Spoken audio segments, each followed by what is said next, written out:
Hey everyone, welcome to another episode of Breaking Mayberry, playing the banjo while Rome burns. It is a show about watching the Andy Griffith Show to figure out why all of your granddad's brains are broken and why the world is the way it is today. My name is Marty Schneider and I am one of your hosts. I'm the other one. I'm Dan Ledwig. And I'm really excited to get into the stuff we're going to talk about today. Before we do, I just want to thank everyone who has listened to us so far. This is like episode 19 for us. We're coming up on the end of season 1, which I didn't think we'd make it through. I didn't think we'd get this far. I'm still surprised that we have this much material to work with and also this many people who are engaged with our stupid ramblings. We're coming up on these are the last 3 episodes of season 1. I really like the symmetry of the last 3 episodes because they kind of echo the first 3 episodes really well. We're trying, after we get done with season 1, we'll probably take a quick break, kind of regroup, come up with some good ideas, kind of evaluate and come back a couple weeks later for season 2. If you want to continue to support us, if you like what we're doing here, real easy things you can do. Easiest thing is tell your friends. Share it, tweet it, put up the links everywhere, tell all of your friends. Second, if you really want to help us out, you can always hit that review button, give us some stars, give us a rating, a review. That really helps as far as Apple Podcasts and iTunes go. That helps the algorithms promote our show. That helps us rise up in charts. And it's a good way to help your favorite podcasters. So, yeah, please do that. And finally, we don't promote it very much, but we do have a Patreon. Patreon.com/BreakingMayberry. We promote the Patreon constantly. What the fuck are you talking about? Where you can sign up, support us monetarily, and get bonus episodes. That's some of the stuff we're talking about, including what's going to happen when we get a copy of Chrome by George Nader. We finally have a lead on this, and someone's sending it to us. If you haven't been listening, we're hunting down a gay 70s erotica sci-fi novel written by a guy who was on the Andy Griffith Show once. And was an almost astoundingly bad actor. Just one of the worst actors I've ever seen. We became enamored with this man. And so I was sent a picture of the copy of Chrome that we're getting. These are the pull quotes this is on the front cover. It says, "An unholy mixture of science fiction and gay porn. Kirkus Reviews." That's on the front cover. That's the one they were like, yep, this is the king. This is our best one. My favorite is a futuristic tale of gay fusion and mutant love. I want mutant love tattooed on my knuckles. I don't know how that's better than intense emotional interaction of the homosexual kind. Like it's fucking like Close Encounters. So yeah, that's Twitter user @Trenchelton, one of my friends from a long time, is sending that to us, and he sent me a message that says, "It does not take long to get sensual." I checked, page 7. Yeah. So I'm on board. You get to listen to us read this. That's one of the bonus levels you can unlock if you support us on Patreon. That was a weird way to promote this. If this is your first time listening to the show, stop, go back, listen to episode 1. You listen to episode 1 before you listen to this. And for everybody else, we're in for a treat because today's episode, you ready, Dan? Manhunt! Manhunt 2! Manhunt 2! The Manhunt's back! Manhunt 2, Fife or Death, underscore the Manhunt's back. I'm so excited for this.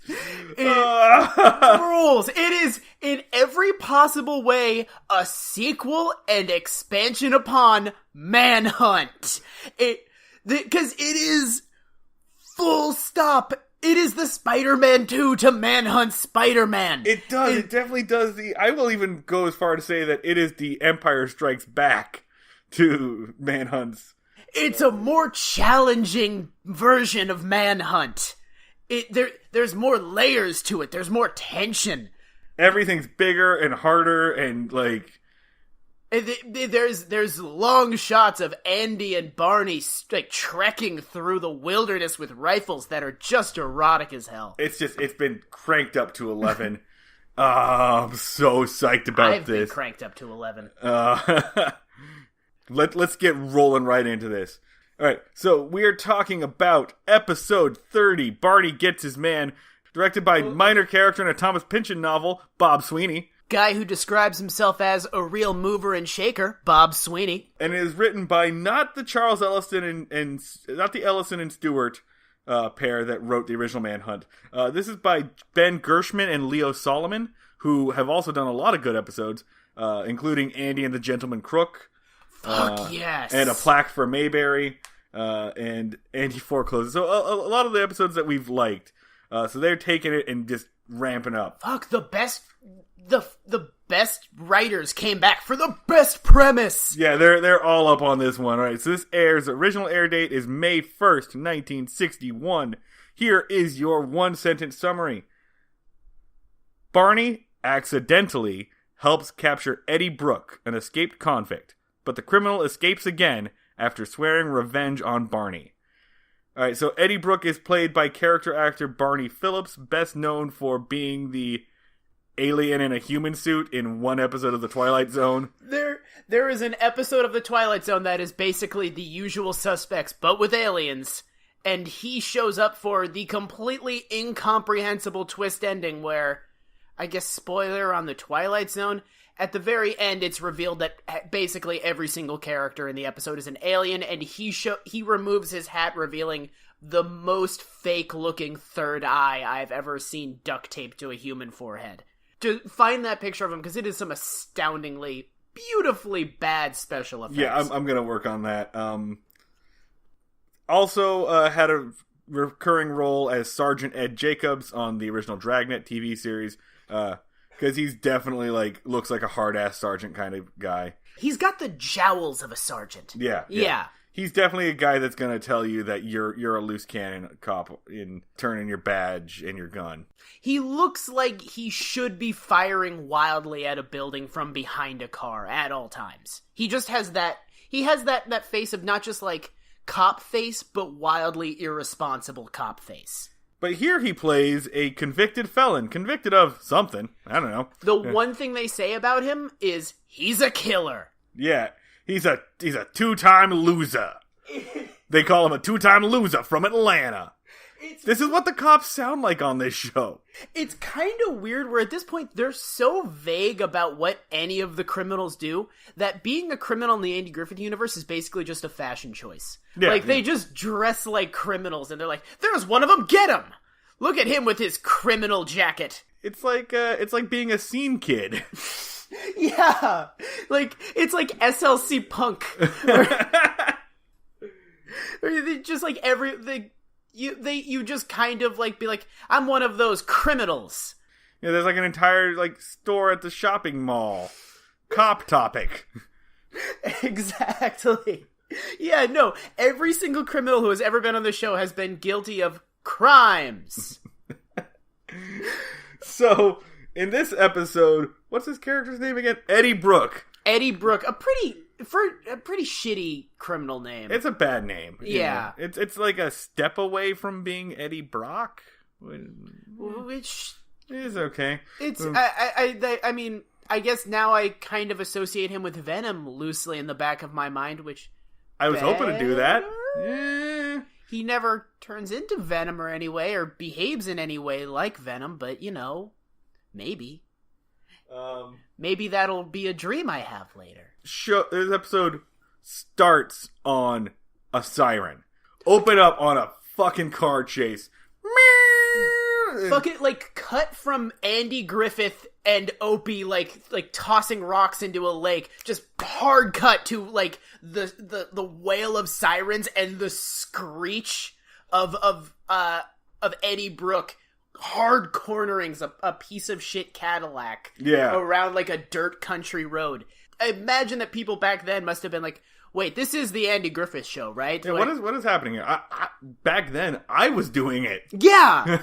You know the feeling we first had when we watched it of, like, it feels like a different show has punched its way into that show? They were like, well, a crucial part of what made that episode good was being bewildered and terrified as soon as the Manhunt shows up. So they just wanted to get that out of the way with the intro. Yeah. So we are watching not Barney and Andy, but two state cops, North Carolina state cops, chase down this guy in what I'm going to assume is a stolen Cadillac. Oh, of course. He's a criminal. After he escapes from the state prison, or not the state, he escaped from a prison in Atlanta, and now he's up in North Carolina. He dodges them by ducking down a road, jumping out of the car, and then just sort of taking off his shirt. Yeah, he strips slightly, so he just becomes like a guy in a t-shirt, I guess. Was that supposed to be like prison jacket? Because it looked like he was just an auto mechanic. Yeah, that's kind of what I thought it was. He was like taking off his prison clothes, his prison blues, I guess. Oh, okay.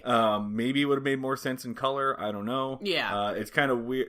Well, It kind of looked like a Cool Hand Luke prison jacket. I assumed that this was happening in North Carolina, but maybe it wasn't. Maybe that was happening in Georgia. He takes off like he had just escaped. No. He had just this car chase ended, and he's in Mayberry like 2 seconds later. Sure. So he hops out of the car. Next thing, fade to Mayberry. He's walking out of a suit store, which you know because it literally just says in giant like signs on the windows, suits! Yeah. Like, suit. Like, no fucking ambiguity whatsoever. And but if you just in fairness, there's like the suit corner here in Philadelphia too, so we definitely have... That's not a small town thing. That's true. Like, I guess when you're selling suits, you can't be at all subtle. There's nothing subtle about the suits. Advertising in the suit industry is an easy job. If we know one thing about people who buy and wear suits, it's that they're fucking illiterate morons. And you really need to hammer them over the head. If you could put a blazer on one of those wacky inflatable waving arm guys, they would do it. But... Donate to our Patreon and we will attempt to put a suit jacket on a wacky waving inflatable arm man. That will go on the Break Mayberry Twitch stream. We also do have a YouTube page that we never talk about. Let's just fucking do that. How expensive can any of this be? But yeah, so he walks out, and if he just got out of jail, how the fuck does he have money to buy a suit? Maybe there was a setup, there may be a drop point, he had to have had a partner. Yeah, he's gotta be, it's old-timey criminals. They have an entire network to get each other stacks of cash on short notice. But he rolls out in a fine-ass suit, immediately starts smoking a cigarette, and then proceeds to litter, which fills the passing Barney Fife, who is accompanied by Andy Griffith, with just a seething rage. Immediately just, like, pops up like an angry, like, chihuahua, and just sort of basically tells Andy, like, I'm gonna go freak out on that guy. And Andy goes, like, that's cool. You go hassle that guy. I'm gonna get a coffee. His littering was like, it's a cigarette butt, right? He threw a cigarette butt on the ground or something like that, right? Yeah. Or like the receipt from the store. It was like a small amount of paper. Which, G.I. Joe has taught me that littering is not okay, but it was a very small amount of littering. Yeah, this guy just happens to find himself on the wrong end of Barney's anal retentiveness. Yeah. Although, now that I think about it, Andy has said that as long as the city employs street sweepers, we have a moral obligation to litter a little bit. Yeah! That has been, like, Andy's direct quote. Again, Andy only came up with that idea to justify, like, whatever the fuck he felt like doing that week. Yeah, I don't remember what episode it was.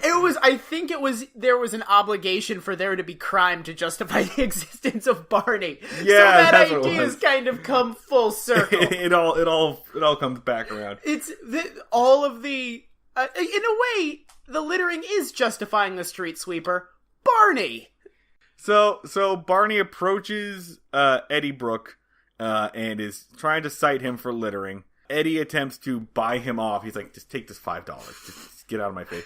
And Barney, of course, cannot be bribed. Yeah. And this dude would have just been fine if he had just, like, paid the citation or whatever. I felt like that's what he was trying to do. I thought he was like, okay, so whatever the citation is, here's $5. I'm paying for the citation. And Barney was like, you're trying to bribe me! And he should have just been like, what? I think he kind of was just like, what? No, you're giving me a ticket and I'm giving you money. And Barney was like, bribery! But all of it's made immediately irrelevant because the state police start to slowly drive by. Yeah. And Eddie sees this, and he decides to make a break for it. Now, what happens next is entirely Eddie's fault. Yeah. Rather than turn around and run the other way, he decides to run directly into the member of law enforcement that is right in front of him. He runs into Barney, and they collide, and they not past Barney. He does not try to run to the left of Barney. He tries to run through Barney's entire torso. Yeah. Yeah. So they collide, and that knocks him to the ground, and then they're in this weird, like leg lock kind of thing. I don't understand how Barney Fife's body works and how they got into this position, but Barney has basically got this man pinned in like a scissor hold. It's like he's leg wrestling, but also simultaneously a confused bird. Like, he's pinned him down and just sort of like waving his torso around wildly, while Eddie just does something on the ground. Yeah, he makes zero attempt to get back up. They look like a 4-year-old's idea of lovemaking. It looks like a rendition of sex drawn in crayon. And so this is what I bet this looks like. And so the state police see this, and they come and they pick up Eddie and they apprehend him. Yeah. And Andy, who is very confused, comes running up and says, "What just happened? What's going on?" And the state police say, "Your deputy helped us take down Eddie Brooke. He's a 2-time loser from Atlanta." They really say 2-time loser? Something like that, yeah. Like a 2-time loser? Or... I assume that means he's been convicted twice. So they're not even like, he's a good criminal. They're like, he sucks at this. Yeah. Your deputy apprehended a real fucking jackass. I mean, well, I feel like justifiably, his escape plan was to try to just, like, will himself not made of solid matter. Oh, man, what if Eddie Brooke really is, for all intents and purposes, the evil version of Barney Fife, right down to incompetence? There's in Atlanta, there's an evil version of Andy Griffith, who is... That's how he got the money! There's an evil Andy out there that busted him out! Yes! Then in the third Manhunt, evil Andy Griffith is going to roll through. He's going to look kind of like Andy Griffith, but with a mustache. And then he's going to be like, I'm looking for the man, and he's going to be saying this as he's, like, packing his cigarettes. I'm looking for the man who took down my, I guess, would he be, like, his apprentice? Yeah, something like that. My deputy crook. My criminal equivalent of a deputy. And then as they, like, pulls one out, like, where's Barney Fife? And it's going to be, like, like an Unforgiven kind of situation? Yeah, like an Unforgiven thing, where, like, Andy's going to have to be like, this violence only begets more violence. They haul him off, and as he's being pulled off, Eddie Brock says, I'll get you for this. Eddie Brock says, I'll get you for this. We'll get you for this, Barney. And then he picks the lock using his symbiote. Yeah. But yeah, and then as they're departing, the townspeople begin gathering around Barney and telling the story of how Barney... took this guy down. They blocked him. Doing an urban legend in real time. Yeah, and Barney, of course, doesn't deny any of this. Although, to be fair, Barney is just very confused at this point. It starts out with, he took him down with a flying tackle. And then after that, it's, he punched him in the mouth. And then after that, there was a third one. Was it that he put him in a chokehold? Yeah, something like that. Like some Jean-Claude Van Damme, like, kickboxer shit. Yeah. It should also be pointed out that this crowd of people around Barney has a very special distinction. Yeah, Dan and I freaked out when we saw it. We almost, lost our minds. Black people! There are black people in the crowd. We got black people, everybody. There are black people in Mayberry. They don't say anything. And they are kept to the very, very edge of the frame. Your girlfriend pointed out, he was like, wait, who's that barely on the screen? And we were like, what? Oh my god! It feels like they were, like sneaking them in. Yeah, and don't take our word for it. It is in the notes and trivia of the ultra-reliable Mayberry Wiki. What, is it just... It says first appearance of African Americans. I thought it was just going to be a bullet that just said, oh, also black people. Yeah, it basically is. It's not that far from that. It's fucking crazy. So, of course, this is the episode that delivers that. Yeah. They don't say anything. They just kind of are, they're kind of the rabble. Just establishing that Mayberry does, in fact, have non-white people. So we now know that for a fact. Yeah. But yeah, so they begin telling the urban legend of Barney Fife, street fighter. And then Barney walks away proudly, and what I'm going to say is one of the coolest shots that we've seen in a while. Barney approaches the camera, which is almost like at ground level. I pictured as some cameraman laying on his stomach and looking up, and just Barney towers over them as he crosses over them. Yeah. Making him just look like a giant of a man. I gotta say, Barney Fife is immediately, just riding high on raw ego. I do have to say, horrible mistake you're making, townspeople of Mayberry. Even if he did take down this criminal, you have to know that boosting Barney's ego is a terrible idea. Yeah, they've known this man for a while. If Barney Fife cured cancer, they should probably be like, oh, hey, good job, man. You need to keep Barney Fife somewhat humble. Him ego-tripping is terrifying. It's dangerous. Yeah. The next shot is Barney and Andy back at the jailhouse. Andy's trying to inquire to Barney, how did this happen? What happened here? And Barney, maybe I'll put the clip in here, but he basically just describes that he made his entire body an obstacle. I hit him with a body block. One of them classic body blocks. And it's just a body block? I turned my entire body into a living bulkhead. Apparently we've stopped doing Don Knotts impressions and just turned into Fat Elvis period. Doing the karate. You start out to give a man a ticket for littering, and next thing I know, why, you're the toast of Mayberry. Well, I'll admit it started out with littering, but the minute I seen him close up, I knew this was bigger game. Oh, you did, huh? Yeah, boy. Yeah, he seen me closing in, he made his move. And that's when you got him? He never had a chance. How'd you get him down again? I give him the old body block. The old body block? Yeah, that's where you make a weapon out of your whole body. Oh, is that what your body is? A weapon? When used correctly. Yeah, I turned myself into an obstacle. Suddenly, I'm no longer Barney Fife the man, Barney Fife the bulkhead. No, so he hit him at the body block. He made his entire body into an obstacle, which is true. Yeah. He's not lying. No. His entire defense strategy was have shitty, weird arms that are confusing to run into at full speed. Yeah. And so Barney proceeds to kind of get back to it. Oh, I should point out, Barney's girlfriend, Thelma Lou, has asked, do you want to go out tonight? Yeah. And he says, I can't go out, baby. I got to be on patrol. Barney... I'm in part of the killing game. Barney Fife is so uninterested in Thelma Lou. He doesn't care about her at all. Yeah, just romantically, sexually. She's always like, do you want to come over my place tonight? And he's always like, not really.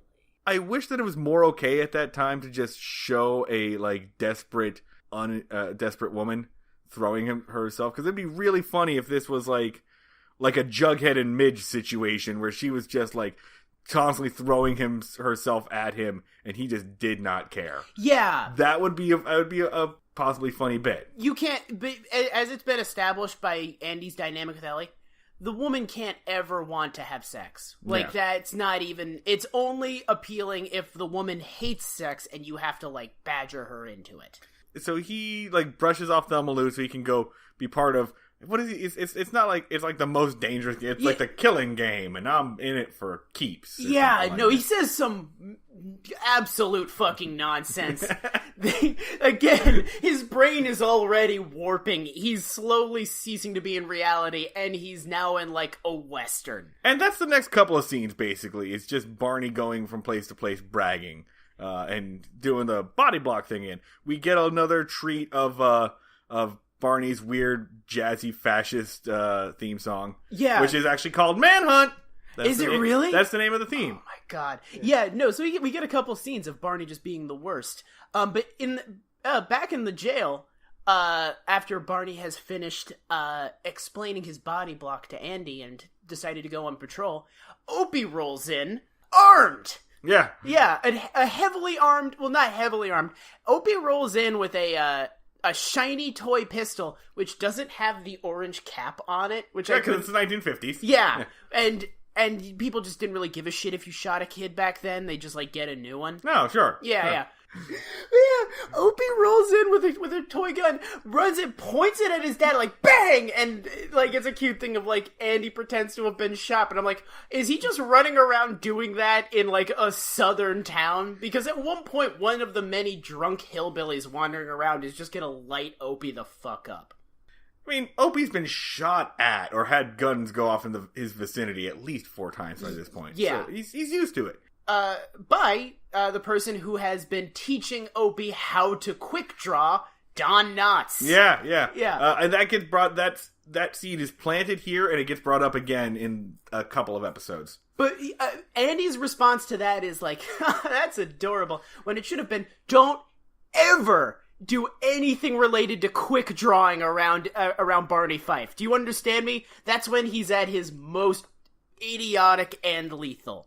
We get a little Andy monologue here, where he talks about being afraid of things. He does a little southern monologue about being a kid, and one time I was afraid, and I was hopping a fence, and there was a big bull. And then the joke is like, what did you do when you saw it? About 60 miles per hour. Which I kind of took as like Opie was like, wow, so Barney's really cool for having done this. And Andy's like, okay, well, I need to regain your undying affection, so here's a time I fought an animal. Yeah, it kind of does, because like it starts off like he's trying to teach a lesson about bravery. He says something like, sometimes being brave means being scared enough to do something, which is gibberish, but alright, that sounds like a moral. Yeah. And then it just kind of quickly devolves into pay attention to me, love your dad. Look over here.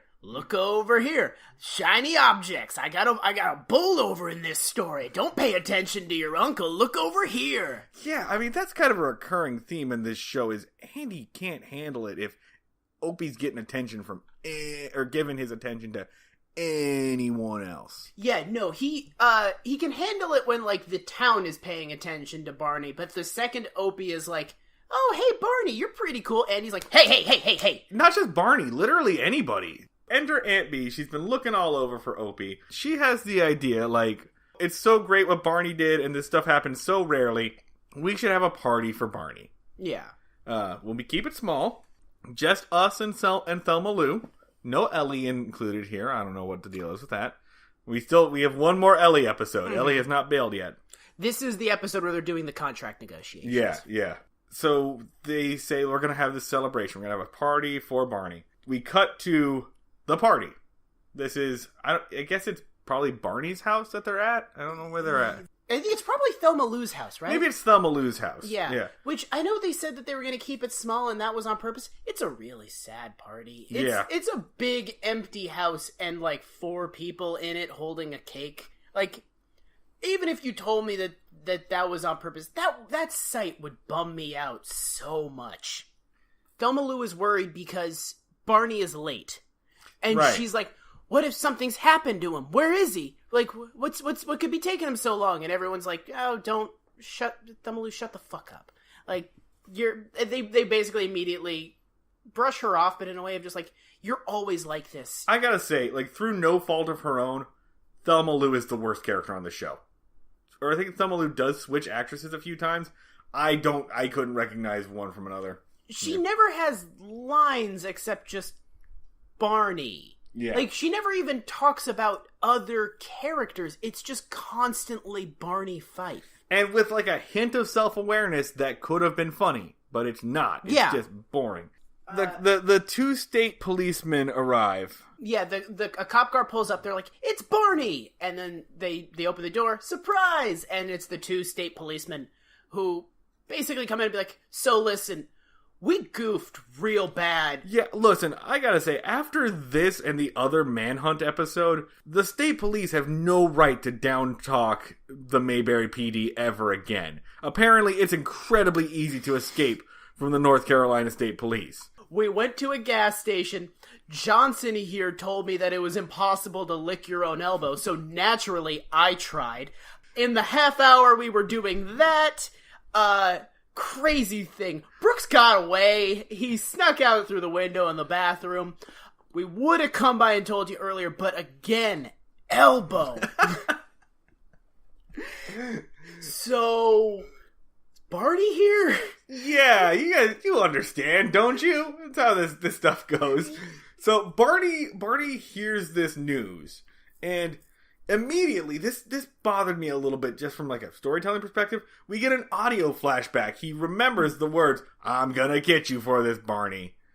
And then they go, Barney, are you okay? And then we get, as if we didn't get the point in the first place, a visual flashback of the thing we just had an audio flashback of 5 fucking seconds earlier. The best part of that, the thing that does rule about that is, as like they fade back from the visual flashback, just, "I'm gonna get you, Fife," it slowly fades back, and perfectly imprinted over Eddie's face is just Andy going like, "What are you gonna do, Barney?" Like, yeah, that does rule. It was sort of unsettling that it's like Andy just like poking his head from behind the flashback, like, "Hey, what's going on? Hey, you got a flashback going on in here?" Well, I tell you, this is one of the best damn flashbacks I ever saw.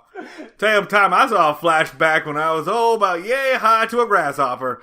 And this grasshopper was flashing back to a time when he was playing the fiddle. In which it then just cuts to a petrified Don Knotts, and then... Yeah, Barney's now back at the jail, and I feel like he may have just gone like stiff as a board, and Andy carried him to his seat, I guess. Just like he's been like putting him under his arm and just like carrying him from place to place.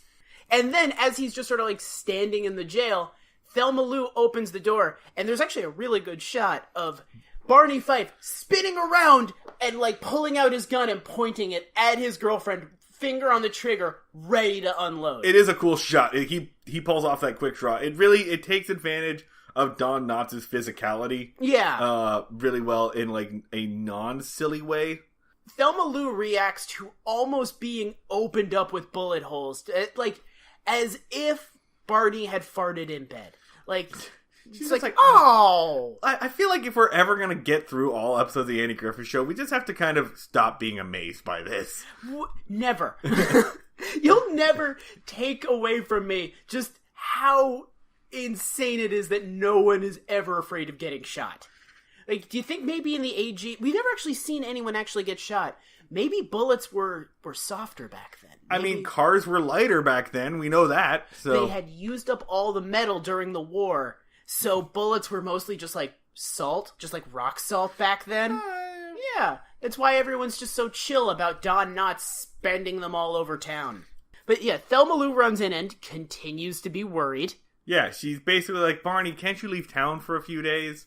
Shouldn't you just go away and hide from all this? And Andy kind of comes in and is like, that might not be such a bad idea, Barney. I gotta say, every time Thelma Lou gives an impassioned, like, speech in this episode, in the back of my head, I'm just like, man, you're cheating on her all fucking over the place. Like, he has a mistress through this entire impassioned monologue from Thelma Lou. He has a failed attempt at a mistress. I don't think he and Juanita Beasley ever hook up. I think they just, like, are constantly missing each other for the entire series. I could be wrong. He's having phone sex with her pretty constantly. Yeah, that's true. They're going strong into like season 7. Juanita Beasley, he's fucking Juanita Beasley. Yeah, I'm glad you think that, because when Thelma Lou talks, I don't think anything. I think this is a couple of minutes of television. Just like you're just playing air guitar in your head for the entirety of her monologues. No, yeah, I'm always like, she's supposed to be just like, insert girlfriend here, but every time she's like a weirdly tragic character because like her no-chin-ass, limp-wristed boyfriend is just cheating on her and she's utterly devoted to him. She's a really fucking sad character. Yeah, justice for Thelma Lou. Yeah! Hashtag justice for Thelma Lou. Hashtag justice for Thelma Lou. I like that. Yeah. Basically, the cops come in, and they say that they found an abandoned car that they believe was stolen by Eddie up at Badger's Woods. And there's a good moment here where the state police, they leave, they say, meet us out there. Andy starts to load up his gun, he starts to load up his equipment, and like the radio they got, he turns to Barney. You get the feeling that Andy knows what's going on. He says, well, Barney? Like, giving Barney the chance to leave. And Barney says, let's go. And then Andy says, well, all right, let's load up. And then they start getting the rifles off the wall. The rifles that Don Knotts has been stroking lovingly the entire season. It is a very good moment. It's so fucking badass. It's like some shit out of Predator. It rules. The next thing, they're outside in the woods. And to be fair, the next couple of scenes are just them wandering around the woods with rifles. Just a series of really cool shots of them getting out of the cars, getting the rifles, and then just like stomping around the woods looking for Eddie while holding rifles and shotguns. There's a couple of good bits. Andy climbs up a tree because he wants to like get a better view. Barney, of course, is afraid of being left alone downstairs. Downstairs, yes. Downstairs at the Down tree stairs. So it's a pretty funny bit where Andy climbs into the trees, into branches, and then the camera pans away from Andy, and then he pans back to the other side of Andy where Barney has rejoined him. Why have they not gotten backup? That is a question I have, just because, like, why are they still using the two shithead police officers who can't keep track of one dude, when for, like, the other Manhunt, they had, like, a small army? I'm gonna tell you, probably those two shithead officers, fucking Johnson and Johnson there. Yeah, it's Johnson and Johnson. This is the origin story of the characters from Die Hard. Yeah. They have not reported it yet. Yeah. There's not a chance that they reported it, but they reported, like, the wrong zip code, so there's, like, 70 police cars just swirling into, like, the neighboring town. Like, all right, where are they? Mayfield? Oh, God, they sent us to Mayberry, Georgia. Fuck! There's another moment where Barney gets startled by hearing something in the brush. Mm-hmm. And he pulls out his gun because he thinks that it's there. He's a dangerous killer. He's ready. He's drawn on it. And it turns out to be a little bunny rabbit. And then there's this weird moment between Barney and Andy where Andy is like trying to calm Barney's nerves. And he basically says, look, anyone could have believed that. Like, you didn't know that was a bunny. You could have been him. And Barney says, well, I noticed that you didn't draw your gun, which has never been a problem for Barney before. Yeah. Barney has never cared about drawing his gun when no one else did. He's embarrassed of this. Yeah. Character growth, I guess. I guess? Yeah. I think it took this for him to realize what a ridiculous little shit he is. I'll take it. Yeah, sure. And so there's this moment, like, Andy radios on this, like, giant 10-pound... like, oh yeah, no, they're carrying around radios that are like the size of backpacks. Yeah, it's pretty funny. He's like got it clipped to the tech is dumb and boxy and really cool. I thought they were machine guns at first. I was like, oh, they brought shotguns and machine guns. They brought the heavy cal. Yeah. And so they march off to go rendezvous at the old barn with our two dipshit cops. The other two dipshit cops, not the ones that are on the shit. Yeah. Okay, yeah. So the theory is proposed over the radio that Eddie has ducked into this nearby barn to hide out. And so they all convene there. They roll up on this farm, and Andy sends Barney and Steve or Jeff or miscellaneous white guy name here. Bulky cop. You and Big Chin get into that chicken house and check it out. Me and Flat Top are gonna check the barn. They go in and they sort of start like stepping around, and as they're searching the barn, Andy looks up and he sees Eddie's foot in the in the loft? The hayloft. The hayloft, yeah. Yeah. So he sees Eddie's foot, and Flat Top is starting to climb up the ladder to check out the loft, and for some reason Andy stops him and says oh hey, you don't need to check up there, he's probably not in there. To which the fucking cop is yeah, you're right. Does he have a knife? I feel like I saw him with a knife in that little overhead shot. He has fists and anger. That's all he's got. So Andy, sends the cop away, and then's we're gonna go search the woods again. Barney, come in here. Yeah, so he's setting Barney up is what he does. And he tells Barney, hey, Barn, we're gonna go, you're our new communications point. You stay here with the radio. And then he proceeds to loudly say, hey, remember that time that you caught Brooks? Remember that time you made him look like a complete fucking chump with your awesome kung fu that you did at him, Barney? Eddie, that piece of shit? Alright, bye. And then just pieces. He does it specifically to agitate Brooke. It's not like Eddie Brooke needed more agitation.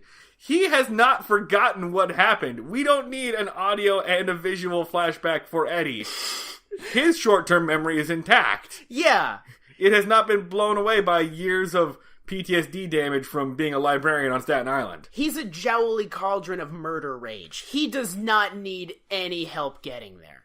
I was this is why I thought Brooke had a knife. Because he's slowly reaching for an axe handle. Yeah. As he climbs down to get Barney. Barney's chewing some gum and he's really afraid. Barney is chewing gum that seems to be in the form of newspaper. Because he is just ripping off these giant fucking strips of gum and just jamming it into his mouth. Oh, well actually he just dropped 5 tabs of acid. Yeah. That's what had actually happened right there. It seemed like a good time to trip. Barney subscribes to the Apocalypse Now school of crisis management, of just whenever things get a little too much, try some acid. It's okay, though. We're in a good situation, because Andy is handling this. He's gone around the side, so he's, crouched down outside of the barn, looking in, monitoring this entire situation through the window. With his fucking gun out. Andy Griffith is holding a pistol. Which feels weird to see. Yeah. We've seen him hold a pistol one more time, and I'm sure that it was a blank, because he just fired it into the air. Yeah. To start a race, basically. And so he's got his gun drawn. I wonder if this is one of the few times we'll see Andy with a gun drawn. If there's a bad situation, he can take care of it. It's this incredibly tense scenario, because it takes a really long time where Eddie is climbing down the ladder. Barney is stuffing his face with gum like a dipshit. And Andy is just sort of watching with a gun drawn. And Eddie, to his credit, manages to completely sneak up on Barney. Just get right up on him with the axe handle. This is a good example of the Alfred Hitchcock bomb under the table rules for building tension. Are you familiar with what I'm talking about? So, explain it. Alfred Hitchcock had a theory, a formula basically, for introducing tension. He called the bomb under the table. So basically the idea is have 2 characters in a room, put them at a table, and then place a bomb under the table. What that means essentially, give the audience information that the characters don't have. In this case, the audience knows that there's a bomb under the table. The audience knows that Brooke is in the barn. Yeah. So that's how you introduce tension initially. And we learned this from the overhead shot. We learned that Brooke is in the hayloft. Yeah. We know that before Andy does. Yeah. Then, step 2 is tell one character about the bomb. We now have one character who knows about the bomb. In this case, Brooke. One character does not. Mm. The final step, essentially, is wait until the bomb is as close as it can be to going off, and then defuse the situation. Right. So this is what happens. We wait until Andy, who has the information, is watching the bomb, in this case Brooke, get closer and closer to the character who does not have the information. And at the last second before the bomb goes off, in this case, before Brooke gets the axe, he diffuses it. Not by shooting, but by throwing a rock into the window and hits a lantern or something, which spooks Barney and makes him turn around and fire a round. Wildly just in the wrong direction. He shoots a lantern several feet away from Eddie. Sure. But it does cause Eddie to drop the axe, put his hands up, and say, "I surrender." Yeah, exactly. So it works in the most jackass way possible. With a good diffusing of the tension. It's a good scene all around. It's a great scene. Andy is being an absolute jackass throughout the entirety of it. He played God with the arrest of a dangerous criminal and the life of his deputy for, I guess, yet another attempt to boost Barney's self-esteem? Yeah, I guess. I mean, we're just gonna have to assume that Andy is omnipotent and had the whole thing under control, but he didn't. And then, once again, everybody kind of runs in and they take Brooke, who is now surrendered, off to jail again. The punchline of the scene is Barney looks very shocked and confused at what he just saw or what just happened. And Andy asks, "You all right, Barn?" And there's a beat, and then Barney says, "I swallowed my gum." Please tell me, please write to me if you've heard that line, "I swallowed my gum," somewhere else. Because as soon as I saw it, I was like, I feel like I've seen that happen before. I feel like I've heard the "I swallowed my gum" line, but Google was no help to me. You know what it honestly reminded me of? A polar bear fell on me. Roadhouse. Oh yeah. The film Roadhouse, man. I'm from okay. It reminded me of that line just in the weird delivery. And then cut to the stinger of Barney in the jail, along with Andy, trying to get Andy to hear his story about apprehending Eddie for undoubtedly the 10,000th time. Sure. Yep. And Andy just goes "Hey man, I gotta leave. I gotta get the fuck out of here. I'll see you later." And Barney's just "Oh yeah," and just kind of stomps around the jailhouse sad. And then Andy sneaks back in with Aunt B, Thelma Lou, Opie, and inexplicably, the cops! Yeah. Who are still here! Who are just and they all just come in with a cake. And then Barney, for the 12th time this episode, spins around and almost shoots everyone. And they're "Oh, Barney, let it go. Don't worry, Tiger." Yeah, they call him Old Tiger Fife, which, all right, I guess it's not the smoothest nickname. Tigers are well known for their marksmanship, I suppose. Yeah, you just kind of took two things and put them together, but Old Viper Steve. They call me Coyote Dan. What the fuck are we doing? Yeah, Jerry the Lunkfish. The Andy Griffith School of Nicknames. And so they're we're here for your actual party. And then they do what to the tune of "For He's a Jolly Good Fellow." Maybe this is a 1950s thing I've ever heard, but they're "What's the matter with Barney? He's all right." Yeah, what the fuck? A song they wrote when just the plagues were just decimating populations, and they were what if there's a jaunty song where you wonder if someone's dying and then it turns out they're not? Yeah. That's the best possible scenario we can dream for. Couldn't you just do a hip hip hooray or something? I have no idea what the hell this "What's the Matter with Barney" stuff is, but it is a relic of a bygone era. I kind of... add this to the ever-growing list of things on this show that make me go, was this a thing? If nothing else, for the next season, we'll have a recurring segment called "Was This a Thing?" Where we're going to use that exact sound clip. Yeah. Yeah. Barney follows that by asking a question that everyone laughs off.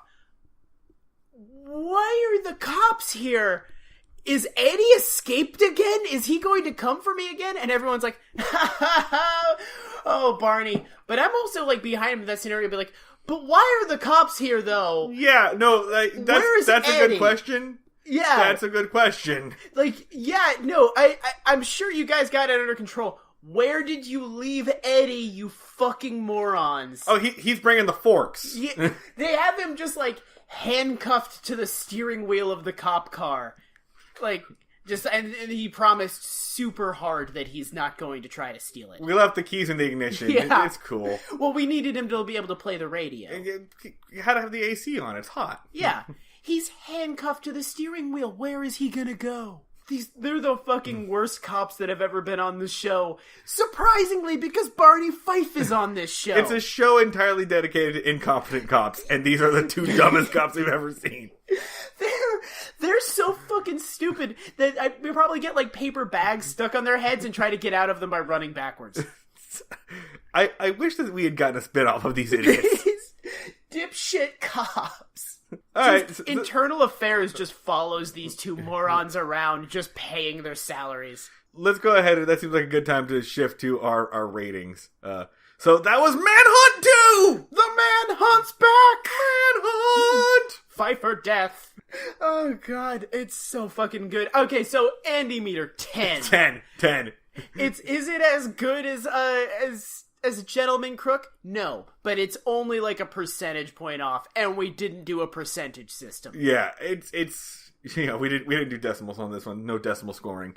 We round up on Breaking Mayberry. Yeah, it's legitimately good. Yeah, it's got some good scenes of dramatic tension, some great cinematography. It's really like, this is a Bob Sweeney Hallmark episode. Bob Sweeney earns his fucking keep.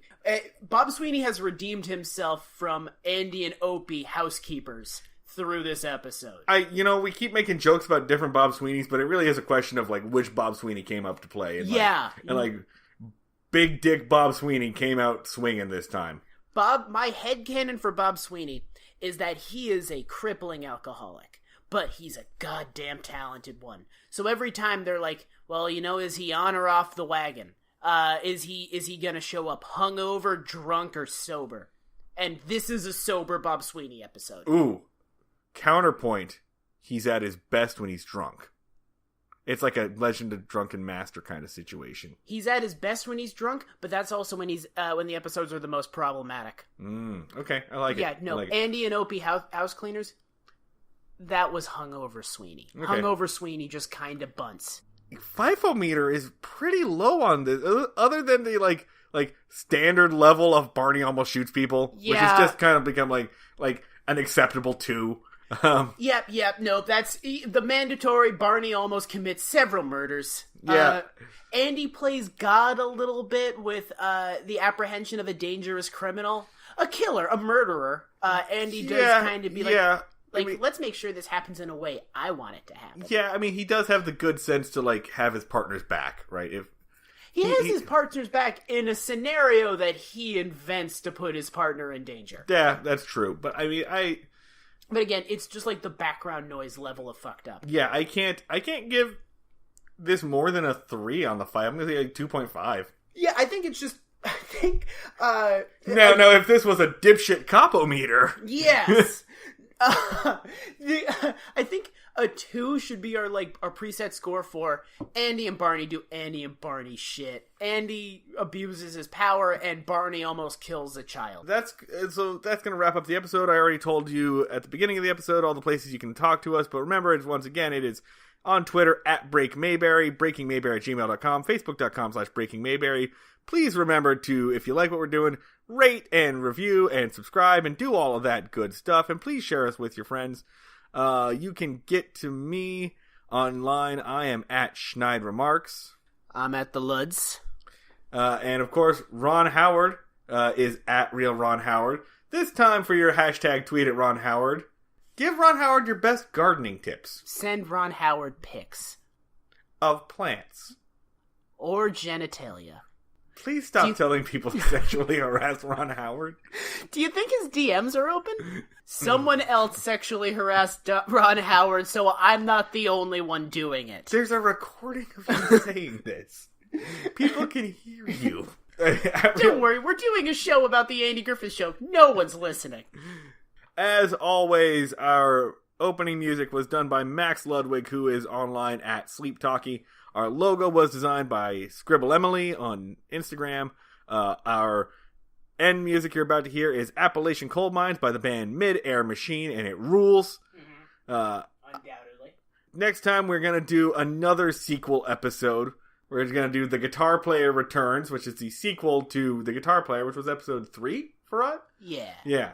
Or episode 3 for Andy Griffith Show, episode 2 for us, I believe. Yes, sir. Yeah.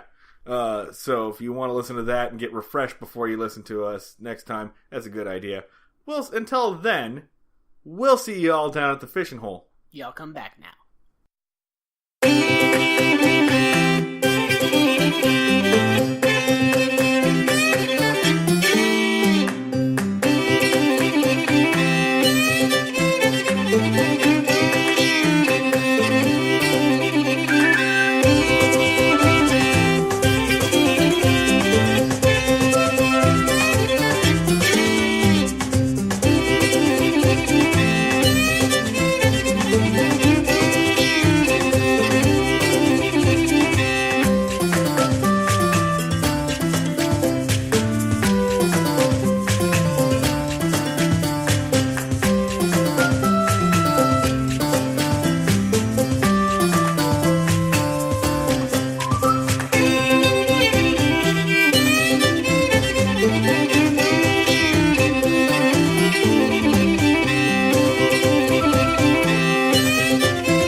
Kids died all the time. It was polio in the brain. Polio in bullet form. You have a fucking, like... that took a minute to hit. No, it only takes a couple seconds to hit, actually. That's what guns are. Fuck you.